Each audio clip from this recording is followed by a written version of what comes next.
आज हम केवल 5 मिनट में जानेंगे पूरे सौरमंडल के बारे में। सीटेट में हर बार इससे एक प्रश्न पूछा गया है।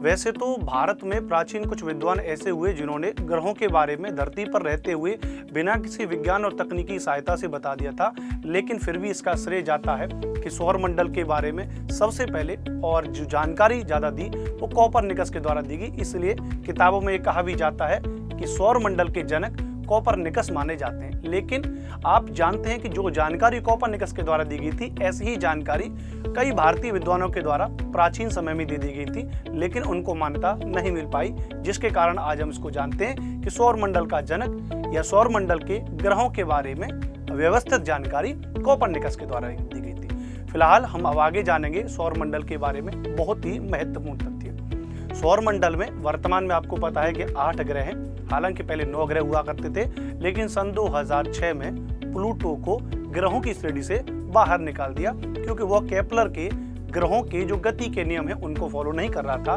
वो अन्य अरुण और वरुण ग्रहों को ओवरलैपिंग कर रहा था, जिसकी वजह से उसको ग्रहों की श्रेणी से बाहर कर दिया।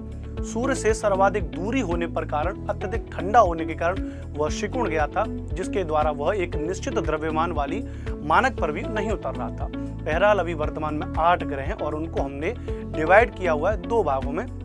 शुरुआत के जो 4 ग्रह हैं, जिनमें बुध, शुक्र, पृथ्वी और मंगल, इनको हम कहते हैं आंतरिक ग्रह, इनको हम कहते हैं। लास्ट के 4 ग्रह बृहस्पति, शनि, अरुण और वरुण, इनको हम कहते हैं बाह्य ग्रह। प्रश्न पूछा जाता है कि सबसे बाह्य और आंतरिक ग्रह कौन सा है, तो बाहर और अंदर हो, इसका मतलब उत्तर हो जाएगा मंगल ग्रह। जहां मंगल ग्रह है और जहां बृहस्पति ग्रह है, इन दोनों के बीच में कई लाखों छोटे छोटे आकाशीय पिंड हैं, जिनको हम क्षुद्र ग्रह कहते हैं, जिनको हम एस्टेरॉयड कहते हैं, जिनकी संख्या लगभग 1.25 लाख है।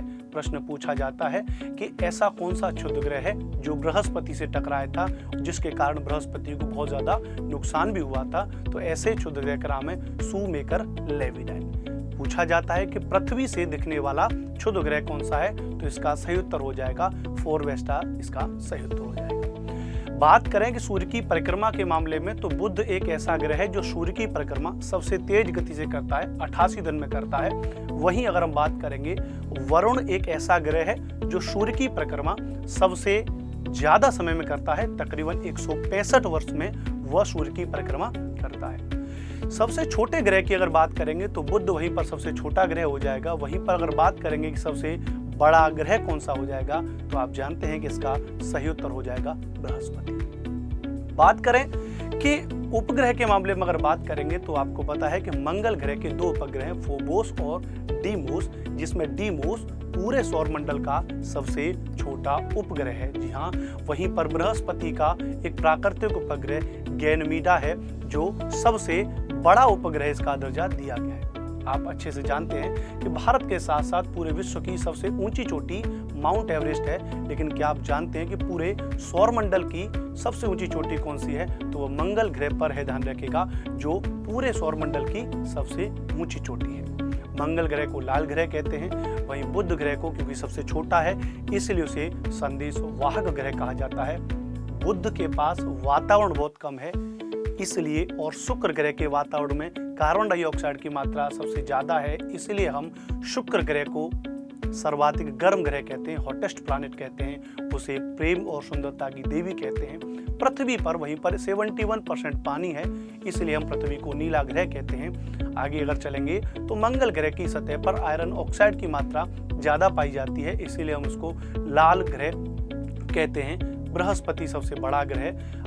अन्य ग्रहों में अगर आप देखेंगे, शनि को देखेंगे, अरुण या वरुण को देखेंगे, इनके चारों ओर आपको छोटे छोटे छल्ले दिखाई देते हैं, कुछ रिंग्स दिखाई देती हैं, जो वास्तव में छोटे छोटे कणों का उन ग्रहों के गुरुत्वाकर्षण बल के कारण उनके चारों ओर परिक्रमा करने के कारण वो रिंग्स जैसी दिखाई देती हैं, जो वास्तव में छोटे छोटे कणों से मिलकर के बनी होती हैं। कुछ और तथ्यों को अगर सौरमंडल में हम जानेंगे, जो बहुत ज्यादा बार प्रश्न में पूछा जाता है। सभी ग्रह सूर्य के चारों ओर एक निश्चित दिशा में परिक्रमा करते हैं, लेकिन अरुण और शुक्र 2 ऐसे ग्रह जो उल्टी दिशा में परिक्रमा करते हैं। पूछा जाता है कि कौन से ग्रह ऐसे हैं जो उल्टी दिशा में परिक्रमा करते हैं, तो इसकी एक ट्रिक भी है कि अरुण शुक्ला जो है वो उल्टा घूमता है। अरुण का मतलब अरुण ग्रह, शुक्ला का मतलब हो जाएगा शुक्र ग्रह। कौन से 2 ग्रह ऐसे हैं जिनका कोई उपग्रह नहीं है? तो बुध और शुक्र 2 ऐसे ग्रह हैं जिनका कोई भी उपग्रह नहीं है, अर्थात प्राकृतिक उपग्रह नहीं है। वहीं पर प्रश्न पूछा जाता है कि सबसे ज्यादा प्राकृतिक उपग्रह किसके हैं? तो इसका आंसर हो जाएगा शनि, इसका उत्तर हो जाएगा।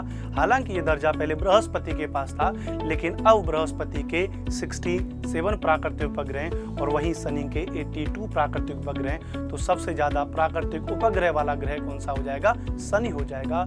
सूर्य के सबसे पास कौन सा हो जाएगा? बुध हो जाएगा। वहीं सूर्य से सबसे दूर कौन सा हो जाएगा? तो वह वरुण हो जाएगा। इस बात को आप याद रख लीजिएगा। तो सौरमंडल के बारे में कुछ ऐसे छोटे छोटे फैक्ट हैं जो आपके पेपर में हर हालत में पूछे जाते हैं।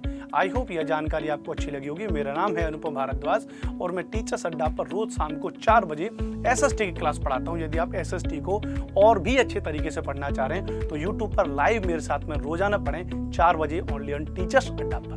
Thank you very much. जय हिंद।